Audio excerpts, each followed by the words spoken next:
Hello, and welcome back to the Cake and Batter podcast. My name is Cole, And I'm Jake.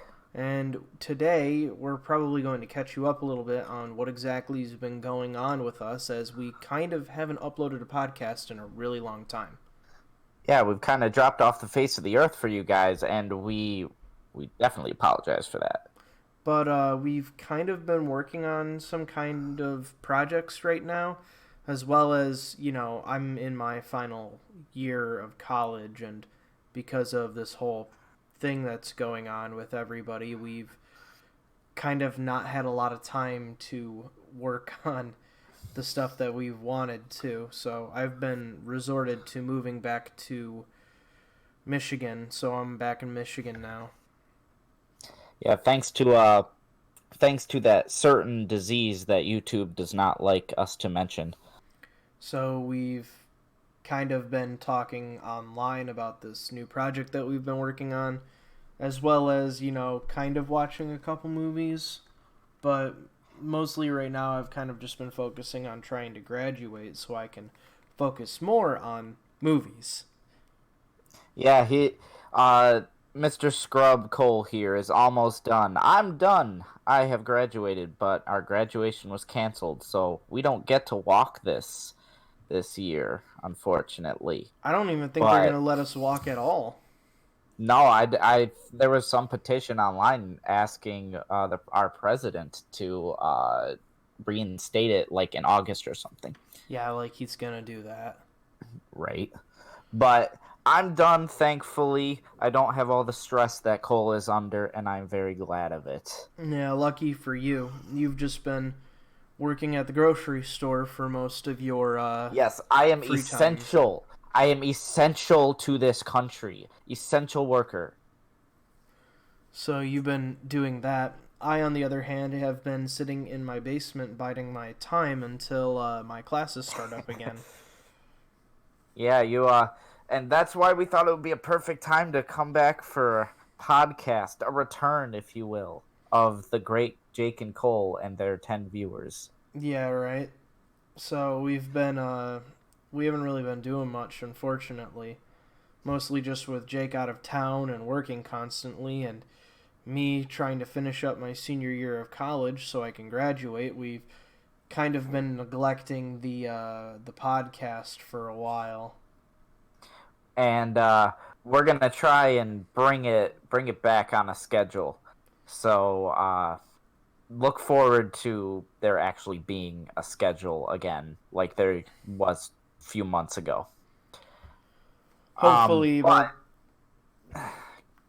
but but the the nice thing is we might not have been working on the podcast weekly like we used to, but that doesn't mean we didn't have stuff in the works. yeah, we've been kind of working on a new short that was brought to us by our very good friend and cohort in filmmaking.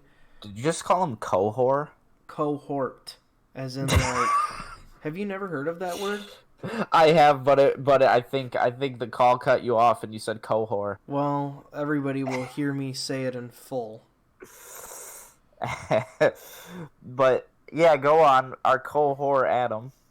Yeah, Adam has wrote us a very nice script that he wanted us to make. So we've been kind of working on that and making sure that we can get that out as quick as possible. But because of the pandemic that we've kind of been dealing with here, it's not as easy as we thought. No, we're running out of options. Luckily, we have finally secured a director of photography for it though. That's our first step. We've kind of had problems with directors of photography in our previous projects too. It seems like Yeah. they always back out last minute, or they just say they're interested and then say they're not interested later. Luckily, this guy seems like he's very interested, and he seems like he's a cool guy. So I'm looking forward to working with him. Yeah, I'm excited for what this project is coming up with. Yeah, and so on top of working on our good buddy Adam's script, who also works at Cake and Batter with us, by the way.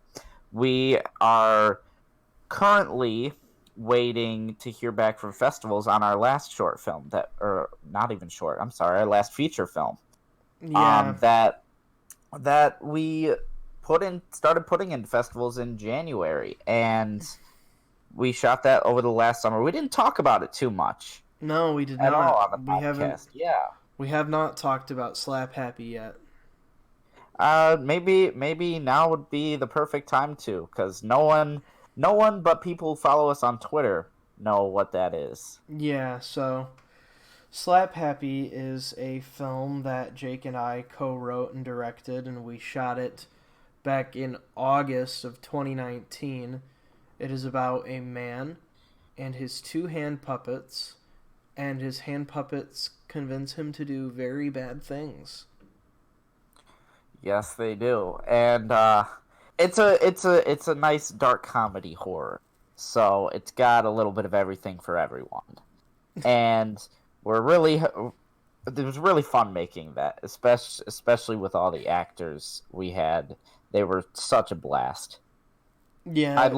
I'd love to give a shout out to Dale on our podcast. Oh yeah, Dale. Dale is great. He is a You guys, yeah. he's a you have no character, and I had so much fun working with him on the movie. He always had something interesting to say, and he was very good at holding conversation too. I think him and I probably could have talked about old animation from overseas for hours. Yeah, and we talked about old Hollywood for at least an hour on that day that we had the whole microphone fiasco. Oh yeah, that's right, the microphone fiasco. Yeah, that wasn't fun. Oh But man. for those of you, we when we were shooting Slap Happy, we had a day that was completely cursed. Oh yes, it was cursed from the very beginning. I think it started I don't know out. what happened. I think it started out when we woke up at 4 a.m. to go shoot in a graveyard, then had to wait until 6 because for some reason the camera wasn't registering darkness very well. So now it looks Right. like we shot it at like 10 because of the camera. But whatever. So we shot it super early in the morning. We had to stop frequently to wait for cars. We got a good amount of it done, and we have a really cool shot at the end where we kind of follow him for an extended period of time. And then everything was said and done. We sent everybody back from. Oh, you're forgetting the whole microphone fiasco. Oh yeah, that's right. Was that morning, or was that was that morning. the other morning? That was the same morning.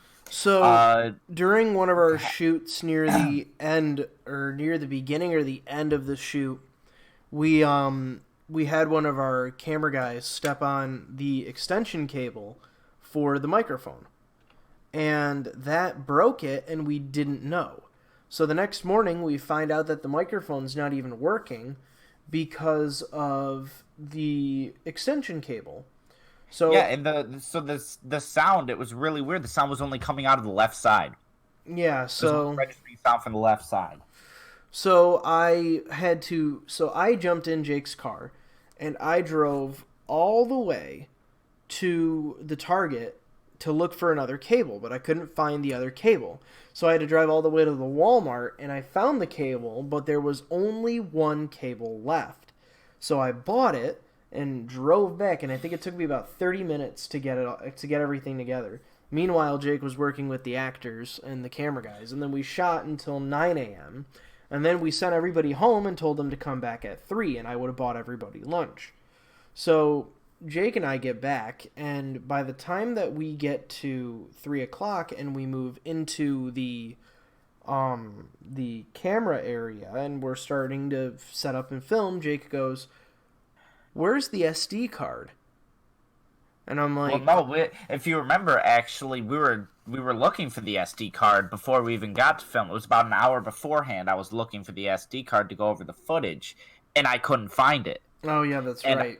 And I tore apart every single thing we had. I dumped over all the bags. I took out everything. I literally completely emptied every single bag we used. I went in the car, looked in the car. I couldn't find it anywhere, and I couldn't find the SD card.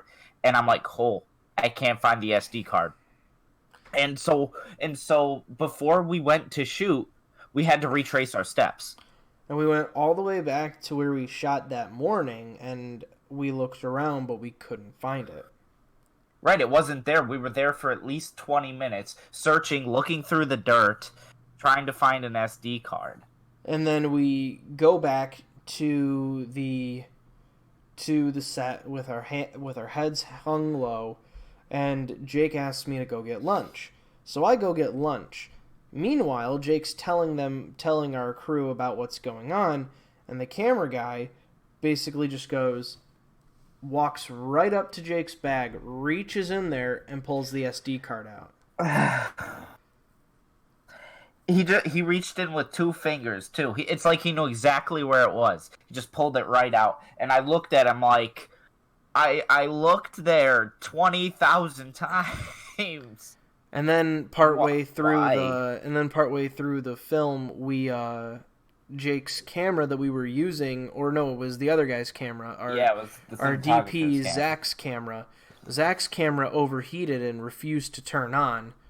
Yep. Lucky for us, he had the same exact camera that Jake had, so we just kind of used Jake's camera.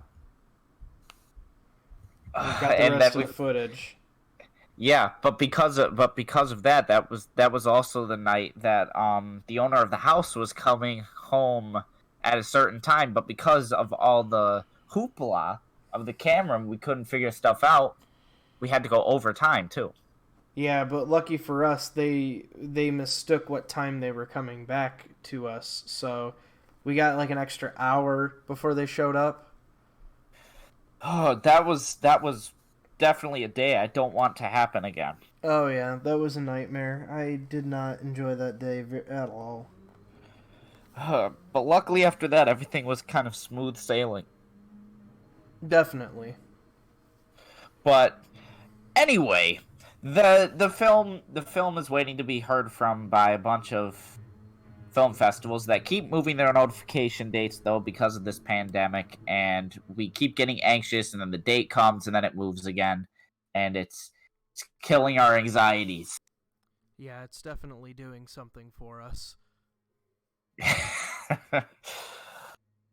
But other than that, we're trying to get to write up a web series too, which we'll talk about more later. Oh yeah, when we actually get stuff. Yeah, the web series idea is going to be really interesting. Yeah, it is, and that's gonna be for our own Cake and Batter site, but we'll talk about more of that when it finally comes up. But I think we came here to talk about another thing, though, more important, and that is what the state of movies is like right now. Yeah, it's definitely really interesting what the state of movies is like because of the pandemic. A lot of movies that were in theaters got early digital releases and such. And that started a little bit beforehand, but once that started, then it kind of prompted theaters to close because no one was coming to theaters. And so a lot of movie theaters are closed now, especially all of AMC movie theaters. And so people don't have a place to go to the movie theaters, and movies are at home on digital, like you said. And I think it's interesting to think about what this right now is going to do to the movie industry. I think that theaters will still kind of be a thing. I wonder if this is... I do agree, though. I wonder if this is going to set a precedent for movies and such right now. I really hope it doesn't. I don't want to, pay an ungodly price that for a film to see at home when I want to go see it for an ungodly price at a movie theater on a giant screen. I think that people would be upset if, by chance movies did become solely digital. But if the prices, sorry about that, if the prices were of like the same price that they are now, you know, renting a movie for $5 that you can watch with your family, that's a steal compared to going to the theater and spending 12. But not a lot of us have home theater systems. That's the problem. You know? Well, it's not only that. These studios, they're pricing one rental at like $20. Are they? Yeah, I don't know if you've seen, but all the movies that are in theaters that were supposed to be in theaters that came out digital, they're pricing their rentals at $20 a pop for 24 hours. That's weird. I didn't know that. Cause Yeah. like my dad rented that Call of the Wild movie, and I don't think it was more than like $5 on iTunes. Well, then maybe it's not all the movies, but for example, like the anything by Universal, so The Invisible Man, The Hunt, and a bunch of other Universal films are to rent for $20. That's strange. You might as well buy the movie at that point. Right, but you can't buy it because it's not out. It's not out to buy yet. It's technically still in theaters, but it's not playing in theaters. They're just giving you the option to watch it at home for that ungodly price. Interesting. I didn't know that. Yeah, even though even the new Harley Quinn movie is $20 for a 24-hour rental, and that's crazy considering it's probably going to come to buy or rent for normal price in a couple weeks. Yeah. I really hope that people don't see this as a good change, you know, because if they can watch new films in their home, the movie theaters already have a problem with getting people to go. I think the experience is what's going to hold movie theaters together, though. I think the experience of going to a theater, sitting in front of a big screen, and watching a movie as such is something that you can't find at home. While that's true, not everyone thinks the way we do. You know, we got to think of the average moviegoer, and the average moviegoer, I really think some of them might have, you know, different opinions on staying home and being able to watch that film in your home. Because I think that it's it's just something different. well, I think that we would be I think it's the theater experience. I think going and seeing the movie on a screen that's bigger than your TV at home, I think that that's what sells people on going to go see movies. I would really hope so that is what that keeps people going. But as studies have shown that the past 10 years theater goers just keep declining every year, and that's because they just don't want to go to the movie theater. Now, granted, it might be because of the prices. It's like $1 million to go see one movie, but yeah, it's definitely really pricey to go see one movie. But like, think about it, right? Like, what about DVD and Blu-ray? Like, why go see, Once Upon a Time in Hollywood when I can just wait a couple extra months and then just watch it on Blu-ray? But we still went to the movies to go see Once Upon a Time in Hollywood as soon as it came out, you know? That's true, but we're film buffs. We're not the average moviegoer. We're the people that went to the theater to see Dora. That is true. We did do that. So we didn't. The majority of people probably would have waited to watch that movie at home. I don't know. I think that that's not the case. I mean, like, think about it like this, right? Like the highest grossing movie of all time now is a movie about a bunch of people in skin tight suits fighting a guy that looks like Shrek if he was purple. That's true, but you already know my feelings on Disney. Yeah, but you see, the thing is that people still went to go see it. Like, if you wanted to see that movie, I expect that you would either watch it at home because you don't want to go see it in theaters, or you would do, the evil thing and sail the high seas. True, but the thing is, that's the only thing basically keeping theaters alive right now is the giant Marvel superhero blockbusters keeping the theaters alive. I hate to say it, but it's true, because this and the past year, 2019, I don't know if you saw, but there was only two original movies that made it past 100 million, and that was Us by Jordan Peele and Once Upon a Time in Hollywood. And those are the only two original films that passed the 100 million mark. Yeah, and if you think about 100 million really isn't all that much considering the entire country's revenue of one film. Yeah, but you also got to realize that, like, people complaining about sequels and remakes and stuff like that, that's been a thing for a really long time.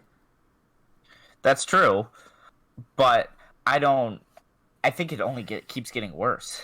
You're right, it might be getting worse, but hopefully, you know, as time goes on, we'll have new creative minds who want to make their own original stories. If you want to watch original stuff, you know, in the current time that we live in, I think you need to go out of your way and watch indie films or something like that. I agree. Amazon's got a ton of them. So kudos to Amazon for promoting indie film a lot.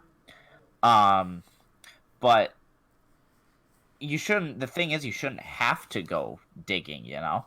Yeah, it's true. Maybe you shouldn't have to go digging. And maybe you shouldn't. Right. The only content right now that keeps just pumping out original stuff and isn't afraid of original things actually is television. And and television keeps becoming more and more cinematic too. Yeah, but then you also got to realize, who watches TV anymore? Well, I do. Well, a lot of other people do. You do, but I don't watch TV. I don't watch TV at all. Mostly because I am not interested in any of the programming. And if any of the programming that I want to watch is interesting to me, that's something that I might find on, like, Netflix or Hulu, you know? Like, I haven't seen the new season of Brooklyn Nine-Nine, but I know that it's already on Hulu and I can go watch it when I can. You know? I don't have to wait. That's true. I don't have to wait and cut out a time in my schedule to watch the new episode of Brooklyn Nine-Nine when I can just watch it whenever I want on Hulu. You know? The thing is that if the precedent that, like, stuff like streaming services is setting, and the reason that a lot of people aren't going to movies anymore isn't because of I think it's not just about being able to watch the movie at home. I think it's about convenience, you know? Because it's like, when you want to go to a movie, the first thing you think about is, what time do you want to see the movie at? The movie only has a limited amount of showings during the day. You still have that movie experience, and I think that's the main driving force of going to the movies. But I think that the majority of it now boils right down to convenience. Yeah, I guess you're right that that's actually a good point. 'Cause I mean, Netflix and Hulu and Amazon, Tubi, whatever, you know, there's so many different platforms that you can watch the movies at home. And some movies, some of them, you know, they just pump out original movies themselves too. Like Netflix keeps pumping out original films after original film after original film after original film. And people are going to, you know, probably stay at home and out of convenience watch those and then wait for the other ones to come to Netflix too. Yeah, exactly. And that's why, you know, everybody, and the thing is like, if you really want to watch, like, you know, all the big blockbustery stuff, I think it's like, it's definitely what you have to do is you have to go and just pay for a handful of streaming services. Cable is, what, $200 a month? But depending on what you have, but yeah. Yeah, depending on what you have. But my family, you know, we have Netflix, I have Hulu. I pay for the Hulu in this house. And my family pays for Disney. That's $30 a month plus an extra $40 for YouTube TV. So we still kind of have cable, but we have 3 streaming services, Amazon Prime, which is what, $100 a year, you know? Yeah. Instead of paying $250 a month, we're paying like a fraction of that price for an expansive library of content that we can already find on cable, plus an extra version of cable itself that we don't have to have a cable box for. We just need to have an internet connection, you know? Like Yeah, that's true. it's getting cheaper and it's getting more convenient, but there's one thing that our family does not have is we don't have a proper movie going experience. So I think that because of the big screens, the chairs, the popcorn, just the idea that's held up so much, you know, from drive-ins to small theaters to large theaters to IMAX to even the Dolby experience thing that me and you went when we went and saw The Matrix in Chicago, like all of that is something that you cannot find in an average house. And I think that that is the thing that is holding movie theaters together is it's the going to the movies, you know? Sometimes you don't want to watch a movie in your house. Sometimes you want to go to the movies. And there's still drive-ins here in Michigan that are open. And I can go to a drive-in if I wanted to watch a movie. Oh man, lucky you. Lucky you, not by me. But do you really think? I don't know. Maybe I'm just a skeptical person. Do you really think that's enough to uh, get people to stay with the movie going experience? Because when you think about it, there's too many factors that lie with being able to stay home. It's convenience, like you said, but then there's when you go to the movie theater, people our age, they have the attention span of a gnat, and they want to be able to be on their phones and stuff too, and you can't really do that at the movie theater. But I think that's a part of the movie going experience though. The fact is that you are in a dark room, you're not allowed to be on your phone. Somebody who wants to watch a movie, that's the thing though, you know, right? There's not that distraction. That going to the movies forces you to watch the movie. But if you're going to go to the movies, you're going to go to see a movie that you want because you have a choice. That's the thing. You have a choice to watch to watch the movie that you want to watch. So anybody that goes to the theater is going to go see a movie that they're going to be invested in, you know? Like I went like Fair enough. You know, this isn't like something where if I was in front of a movie theater, right? And I had 3 movies lined out for me and there were 2 movies that I kind of wanted to see but didn't really, and a movie that I really wanted to see, I'm only going to be able to go to the movie once or twice that month, so I'm going to go see that movie that I really want to see. And you're not going to see me on my phone, not because I'm just abiding by the rules of the theater, but because I really want to see that movie, and that's what my money's going towards. Having your phone out and renting a movie on iTunes for $5 is completely different because you're not just sitting in that dark room. You're not sitting there with your popcorn. Maybe you have like a pack of Twizzlers that you bought from the convenience store and like a 16-ounce bottle of soda, right? You're sitting there in a room that may be lit, may not be lit. Your screen's super small. You might have somebody sitting next to you, and that home environment is there, and that's the thing that kind of draws you back to your phone. You're like, all right, well, this movie's not interesting me, but I paid $5 for it. If I really want to watch it again, I have 48 hours before my rental expires, so I can just look at my phone a little bit and kind of, you know, come back to the movie later. That's the thing.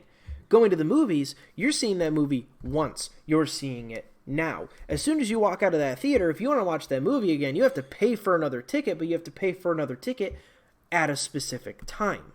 You know? That makes sense. Yeah, you're right. It's the now of movies, you know?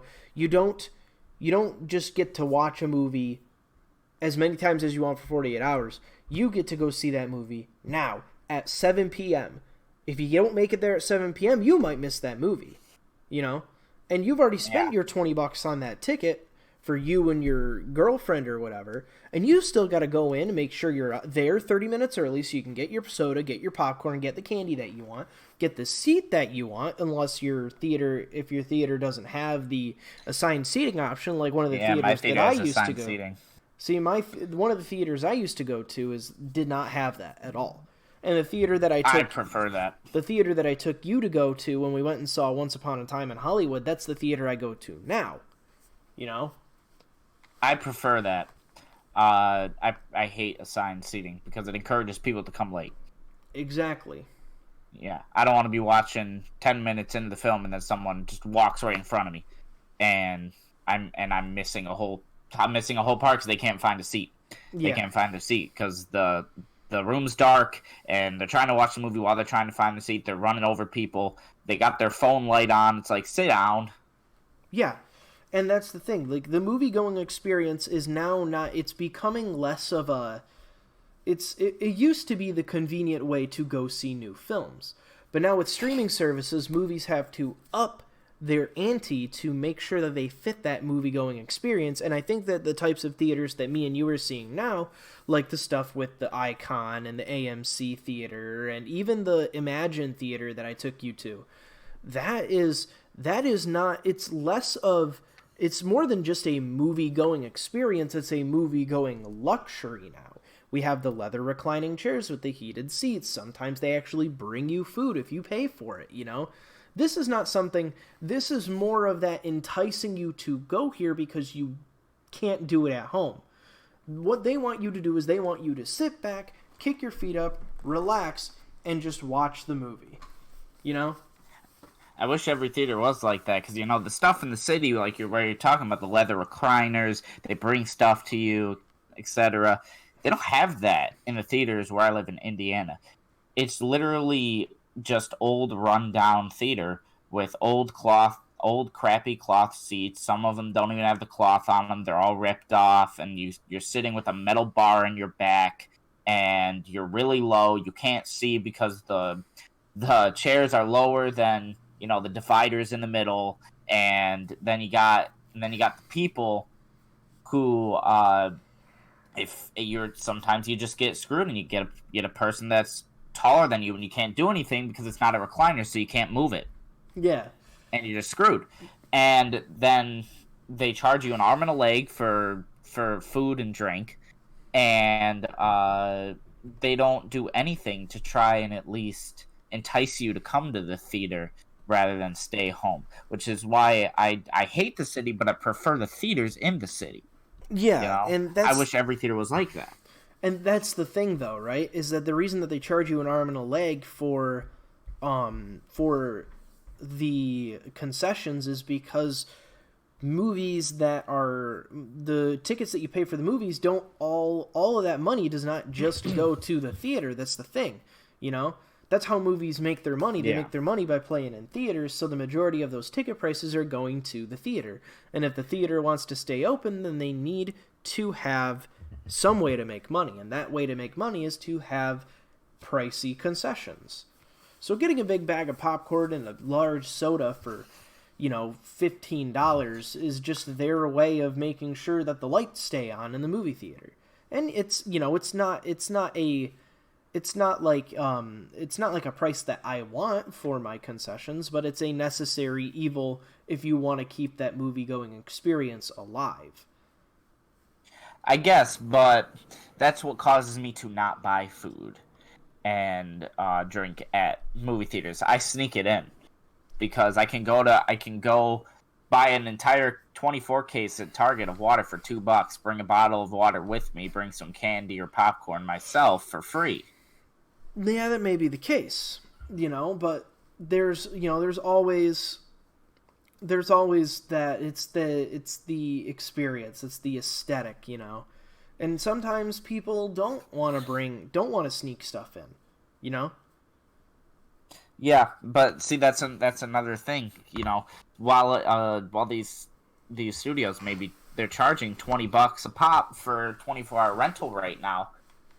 it's still cheaper than going to the theater, getting a ticket, and getting your food. You're spending like if you get the full theater experience when you go to the movie theater with two people, you get the full theater experience. You're paying like almost $50. Yeah. I think if we, we could probably do the math a little bit right now. Two people at the Imagine Theater that I took you to go see Once Upon a Time in Hollywood, both of those tickets were $16. We both got seats. We got, drinks. Drinks were $3. The popcorn was $8. And that's already we're over $25. That's already more than the 24-hour rental. And people still have food in their homes because of the shit that we're dealing with. Yeah, it's right. And the thing is, you also got to remember that Imagine Theater is not everywhere. That Imagine Theater was way cheaper than, say, the theater by my house. I have no other choice than AMC. And a ticket, unless you go on $6 Tuesday, if you get a normal ticket for two people, that's $22 right there, because it's $11 ticket. Yeah. So that's $22 right there. That's all two tickets. That's already more than the rental price. Then $6.49 for a little water, about this big, and $6.49 for a small water, $8.49 for a bigger water. If you want a soda, that's $9, no matter what size you get. You can either get the small or large, but it's $9 soda, and then it's $7 for a small popcorn. Wow. So right there, you're edging on about $45. Yeah, that's a lot just to go see a movie at your crappy theater.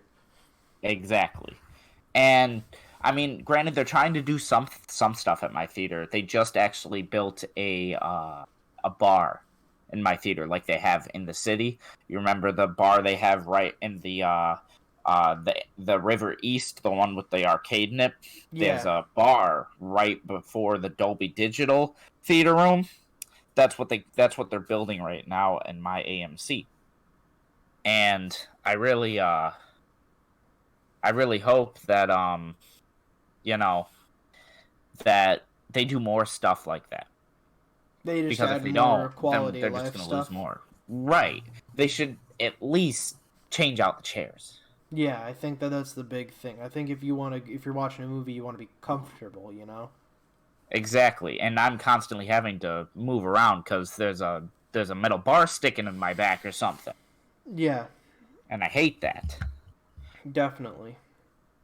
But I really hope this pandemic makes people realize the difference between watching movies at home and the theater experience.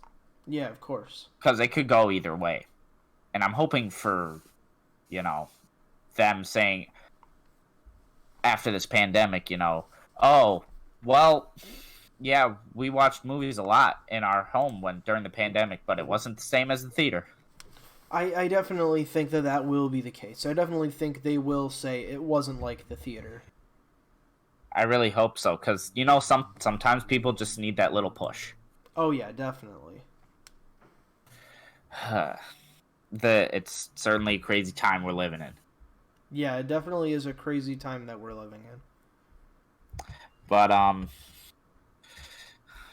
think that's all. I think that's all I have mentioned about the subject, because I just wanted to talk about what you think people would do after this about movies, Yeah. Do you have anything else to say about it? Not really. I think I've kind of said my piece. Well, I can tell you, I hope you guys found this interesting. Living at home right now with this being on quarantine, thought you guys like to hear our opinions on that. Yeah, it's really driving me up the wall. Yeah, me too. I've had a chance to do some stuff at home, but even then, I only have a couple days off from work. Yeah. Because I am essential to this country. Yep, you are an essential worker. And I hope a lot of you guys are too. Yeah, I've got family as healthcare workers right now, so essential. Well, thank you guys for listening to our quarantine cast. Yep. We hope you guys enjoyed. We're gonna try and keep to the schedule, like I said earlier. And we're gonna start talking about more stuff than just movie reviews too. So Yeah, it's gonna be tuned on interesting. Twitter It's to gonna hear be more. fun. Yeah, we're gonna make this quarantine as fun as possible for you guys with all you 10 viewers out there. Yep. So stay tuned, and I've been Cole, And I'm always Jake. and this has been the Cake and Batter Podcast. You guys have a good rest of your day. Have a good quarantine.